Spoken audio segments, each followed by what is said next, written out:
오늘 아침이죠. 오늘 아침에 윤상현 의원 또 김민전 의원 두 분이 윤석열 대통령 구치소에 면회를 간 두 번째 국민의힘 타자가 됐던데 어쨌든 '윤석열 대통령과의 선긋기는 제대로 안 되는 거 아니야.'라는 생각도 하게 되고 개인적으로 그 갔다는데 믿기지는 않고 그렇습니다. 그거 그렇게 또 이렇게 과하게 반응하실 필요는 없다고 봐요. 그래요. 왜 선을 그어야 하는 그 논리는 야당의 논리라고 저는 봅니다. 그래요.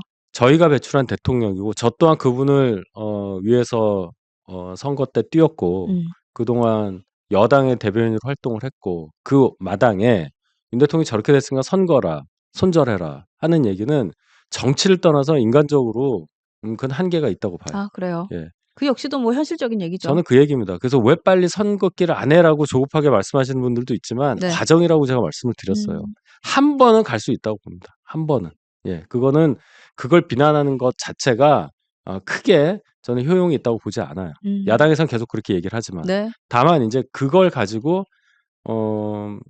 소위 말해서 자기 장사를 한다거나 본인의 정치적인 이익을 위해서 이걸 활용한다거나 하는 모습은 당연히 공격받아야 하죠. 그리고 속 보여요. 사실은 그렇죠. 그런 행동들. 예. 윤 속 대통령 보입니다. 구치소에 계신 거 저도 마음 아픕니다. 그리고 헌재 심판정에 나와서 장군들하고 옥신각신하는 거 정말 눈물이 나요, 속으로. 근데 그건 그거고 우리가 만약에 앞으로의 정치 상황의 변화에 따라서 뭐 대선을 준비한다거나 해야 될 경우에는 그건 그거고 이건 이거다. 딱 그을 겁니다. 근데 지금은 아니다. 지금 음. 결정되고 아무것도 없잖아요.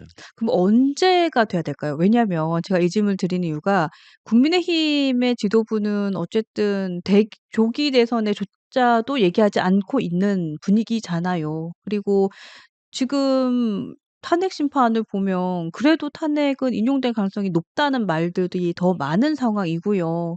현실적으로는 조기 대선이 있을 것 같은데 지금 '이렇게 있어도 되나?'라는 생각을 하게 되죠. 이렇게 있어도 되나라는 말이 나오는 게 지도부가 잘하고 있다고 저는 봅니다. 아 그래요? 이걸 대선을 전제로 당이 공식적으로 움직이면 우리 스스로가 대통령의 탄핵을 인정하는 그게 된다는 거를 전제로 하잖아요.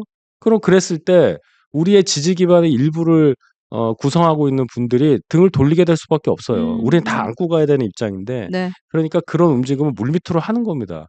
대선 주자들도 홍준표 시장 외에는 명시적으로 얘기를 안 하잖아요. 그렇죠. 그 이유가 뭐겠습니까? 그러니까 그건 알고 하는 거다. 그래서 제가 과정이라고 말씀을 드려요. 네. 네. 예. 뭐 각자 준비하는 겁니다. 그럴 가능성을 갖고. 근데 당이 공식적으로 그걸 준비한다는 게 나오는 이상은 그거는 전혀 다르죠. 또 그렇게 어떻게 나오면. 보면 그런 생각도 들어요. 민주당에서는 그런 얘기 있었잖아요. "고개들 뭐 움직이지만 움직이면 다 죽인다." 이랬죠. 그러니까 사실 그거는 정말 뭐랄까요? 한 명의 주자를 위해서 다 같이 움직여야 되는 그 과정을 보여주는 거고 방금 말씀하셨던 지점은 어쨌든 그 탄핵을 찬성하는 분들도 있고 또 아닌 분들도 있으니 그러니까 품어야 되는 스펙트럼이 넓은 것도 또 보수의 진영이구나라는 생각도 하게 그러니까 되네요. 이거를 탄핵을 찬성하기 때문에 준비해야 된다는 건 논리적으로 맞지 않아요. 음. 헌재에서 결정이 나야 뭐 하든 말든 하는 겁니다. 네. 네. 근데 헌재의 입장은 우리가 몰라요. 음. 아직 과정이 다 끝나지 않았고. 진행 중이니까. 예. 근데 우리가 성급하게 탄핵이 될 거라고 전제를 하고서 뭔가 움직이는 것이 음. 이득이 될까? 이거 정치적 이득만 따지는 겁니다. 그런 정교한 판단도 필요하다. 그런 면에서 제가 과정이라는 말씀을 자꾸 드리는 거예요. 왜 지도부는 윤 대통령과 선을 긋지 않느냐? 음. 왜 딱 잘라서 정광훈 무리하고 결별을 안 하느냐? 뭐 네. 이런 지적이 많잖아요. 과정이다. 근데 음. 어느 순간 결정적인 순간 이후에는 당은요. 네. 냉정하게 살아나요. 벼랑 끝으로 가는 것 같은데 꼭 끝에 다시 유턴합니다. 음. 여러 번 봤어요. 그래서 그 부분은 크게 걱정 안 하셔도 된다. 네. 과정이라고만 생각하시면 되겠습니다. 요 논평 들으니까 사실은 마음이 쪼끔 가라앉는다. 그전에는 뭔가 좀 조급함이 있었던 것 같아요. 답답하시죠? 예. 그러니까 예. 답답하다도 있고 하여튼 예. 뭔가 조급한 느낌도 있고 '근데 왜 이런 마음이 드나.'라는 생각을 했더니 이제 '민주당 때문이었다.'라는 생각도 사실은 좀 들어요. 그렇죠. 네. 민주당하고 우리가 네. 입장을 같이 할 이유가 전혀 없을 뿐더러 그럴 수가 없다는 겁니다. 음. 우리가 못해서 생기는 대선을 미리 준비한다는 게 이게 어폐가 있잖아요. 그렇기도 예. 하네요 또. 그겁니다. 민주당 입장에서는 '쟤들이 못했으니까 우리 준비한다.' 이렇게 해도 명분이 쓰지만 우리한테는 그런 명분이 없잖아요. 음. 그래서 막 서두르는 모습, 뭐 미리 준비하는 모습은 별로 바랄 바람직하지 않다. 이 음. 말씀을 제가 드리는 거예요. 네 네.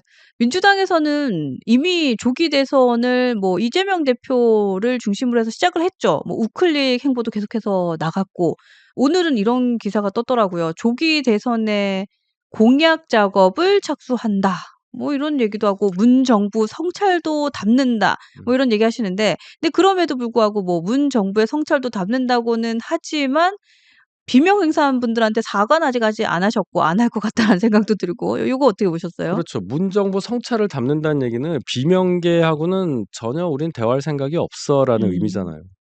그렇잖아요. 네. 비명계가 문정부 사람들인데. 음. 그러니까 지금 민주당에서 조기 대선 공약 작업 착수하고 있다는 저분들, 네. 특히 인제 친명계라고 할 수 있겠죠. 네. 당의 주류들은 음. 이 상황에 대해서 전략적 판단을 아직도 못하고 있다. 아 그렇게 보세요? 준비를 한다고는 하는데 별로 그렇게 위협적이지 않다. 그걸 보여주는 기사예요. 그래서 음. 저는 안심했습니다. 네. 그 이재명 대표의 우클릭 행보가 실제 중도층을 잡는 데는 얼마나 도움이 될 것 같으세요? 근데 지금 벌써 갈팡질팡하잖아요. 제가 갈팡질팡하다. "반도체 52시간 어떻게 하나 보자." 그래서 "일단 환영한다. 근데 네. 진짜로 해야 내가 믿어 주겠다." 그 얘기하셨죠. 예 했잖아요. 네. 근데 그것만 빼자는 거 아니에요 지금. 빼고 어떻게 하냐면은 인제 음. 고시를 개정을 해서 네. 그 유연근무제 예외 조항 네. 그거 신청하고 음. 그거 허용받는 과정을 좀 느슨하게 해서 기업에서 고걸 좀 활용하게 용이하게 활용하게 하자 이렇게 바꿨어요. 그렇게 음. 하자는 걸로 당론을 바꿨단 말이에요. 그 네. 얘기는 우클릭이라고 하기가 좀 뭐하죠. 뭐하죠. 가다 말았죠. 4대 그룹의 이 싱크탱크 수장들을 불러서 "고것만 빼고 다른 것만 하면 안 되겠니?"라고 얘기를 했을 때 음. 그분들이 답을 안 했단 말입니다. 이게 다 보도가 됐어요. 네. 그러니까 이재명의 속셈은 뭐냐. 음. 그냥 앞으로 겉으로만 하는 척하다가 뒤에서는 '아 이건 좀 안 되겠고.' 이렇게 계속 빼는 겁니다. 그러니까 뭔가 헤드라인 쫙 했다가 '어 이거 아닌 것 같은데.' 하면서 그렇죠. 슥 없애고. 반대가 되죠, 반대가. 네. 쪼끔 줄 것 같다가 확 주고 그랬을 때 반전의 매력으로 뭔가 그쵸. 설득하는 묘가 있어야 그렇죠. 되는데 마케팅을 너무 못해요. 그래서 이거 이재명이 우클릭한다는 거 이제 에이라고 다들 폄훼하는 상황이 이제 생겨 버린 겁니다. 약간 그 조롱거리 이게 됐어요. 그러니까는 진짜 우클릭하는지 우클릭한다 하니 우클릭하는 줄 아네. 요거를 그냥 계속해서 갖다 붙이는 거예요. 주 52시간제도 예외 허용한다고 하니 진짜 하는 줄 아네 이런 식으로. 예. 그렇죠. 네. 그 52시간 허용이 뭐 진보냐 보수냐 이거와 전혀 상관이 없음에도 네. 그렇게 어젠다를 잡은 것부터가 실책이고요. 그러니까 음. 못 움직이잖아요. 그런 상황에 있고 이렇게 자기 말을 확확 바꾸는 데서 나오는 네. 그 지도자감이 아니라는 그 지적. 음. 그것도 나는 모르겠고 일단 "급하니까 오른쪽으로 가자."라고 하는 모양새. 네. 이것만 도드라졌다. 그래서 음. 이재명을 비판하는 건 뭐 요 정도 하고요. 우리는 그럼 어떻게 해야 되느냐. 네. 우리는 흔들리지 않는 절대 가치를 계속 견지하면서 '앞으로 가면 분명히 평가를 받는다.' 여기에 대한 믿음을 더 굳건히 해야 돼요. 자꾸 뭐 이렇게 빠지고 뭔가 술수를 쓴다거나 이렇게 해서는 안 된다는 교훈을 이재명이 저희한테 주는 거라고 저는 생각합니다.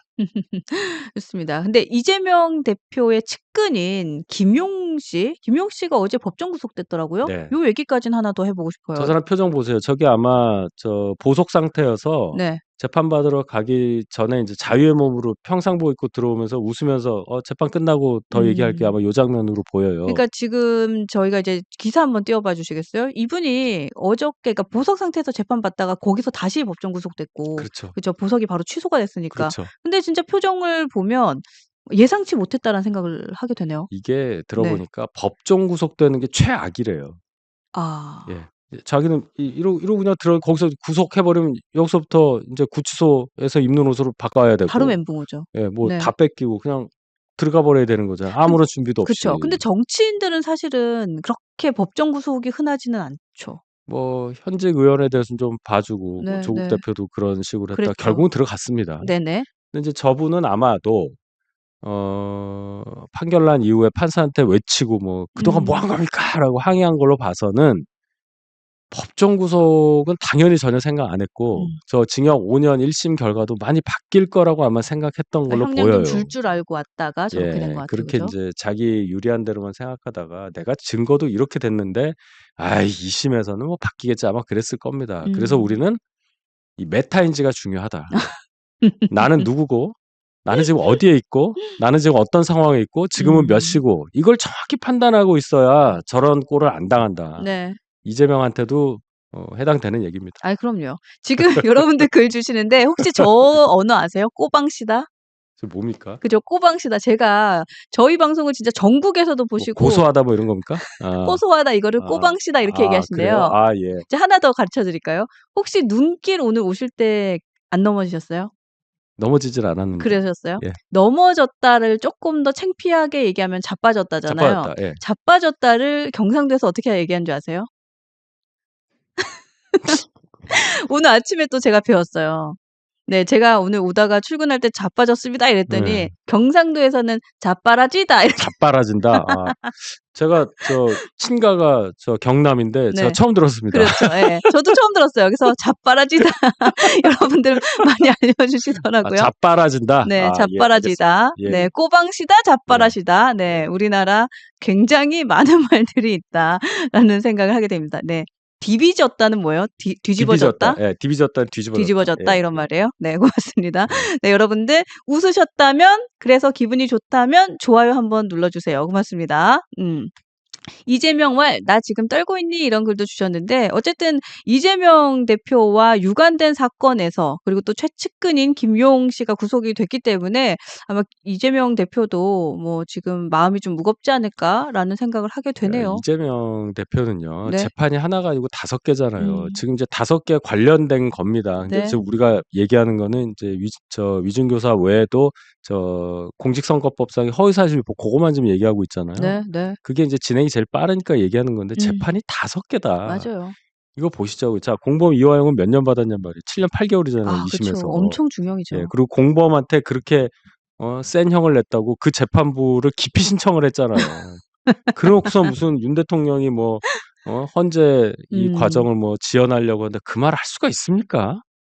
근데 진짜 보통 두꺼운 얼굴 아니면 못하는 짓을 정말 많이 했다는 생각도 들고 그리고 정말 '이번 대선에 사활을 걸 수밖에 없겠구나.'라는 생각하게 돼요. 그렇죠. 예. 이재명 대표 입장에서는 만약에 네. 대통령 안 되고 네. 재판 그대로 진행돼서 형 다 네. 받으면요. 거의 몇십 년 형이 나올 거예요. 그쵸. 예. 진짜 쉽지 않겠다라는 생각. 조주빈이라는 사람이 42년 형을 받았는데 어제 1심에서 5년 형이 또 추가됐거든요. 그래요. 거의 비슷해요. 텔레그램방 예. 그분이죠? 그러니까 유기징역이 계속 재판이 5개니까 같은 이야. 범죄면 이렇게 경합해서 이렇게 하나로 되는데 하나하나 추가될 거란 말이에요. 네. 5개씩. 네. 5개가 하나씩. 야 쉽지 않네요 진짜. 근데 그게 뭐 저쪽 재판에서 얼마 받았다고 깎아주고 이런 거 없잖아요. 그냥 그렇진 않아요. 쌓이는 거잖아요. 그러니까 개별이니까. 네. 이제 여러 범죄가 있으면 그거 한 재판부에서 하는데 그러면은 예를 들어 이화영이 7년 8개월인데 네. 공범이잖아요. 그 주범은 얼마를 받겠어요. 야 그러네요. 그렇게 생각하니까 진짜 그거보다는 쉽지 않네요. 길겠죠. 그렇게 그쵸. 따져보자고요. 이야. 이재명 대표 63년생으로 알고 있어요. 64년생이라고 호적은 돼 있는데 저는 63년으로 알고 있습니다. 실제로 자기 생일도 잘 모른다는 거 아니에요. 네. 그러면 지금 연령으로 따져서 만 62세라고 보고 그럼 이제 평균 수명 우리가 아무리 늘어나도 앞으로가 깜깜하단 말입니다. 그러니까 본인의 정체성이 뭐고 필요 없이 우클릭이 아니라 완전 오른쪽 핸들을 완전히 끝까지 꺾고 있는 상황을 보여주고 있고. 이름도 바꿀 판이에요 지금 가능하다면. 그렇죠. 네. 성과 이름도 바꿀 네. 다 수도 있는 바꿔도 거고 될 다 수 바꿀 있는. 수고 네. 페이스오프도 할 수도 있고 다 할 수도 있는 상황이다. 음. 목적은 딱 하나, 내가 대선되는 거. 네. 그렇게 내가 보시면 그래야 되겠습니다. 산다. 예. 요 하나로. 그래서 그렇습니다. 진짜 열심히 달리고 있을 거고 또 치열하게 달리고 있을 거기 때문에 국민의힘 또 보수 진영도 정말 전략적인 사고와 행동이 너무너무 필요하다라는 생각을 하게 됩니다.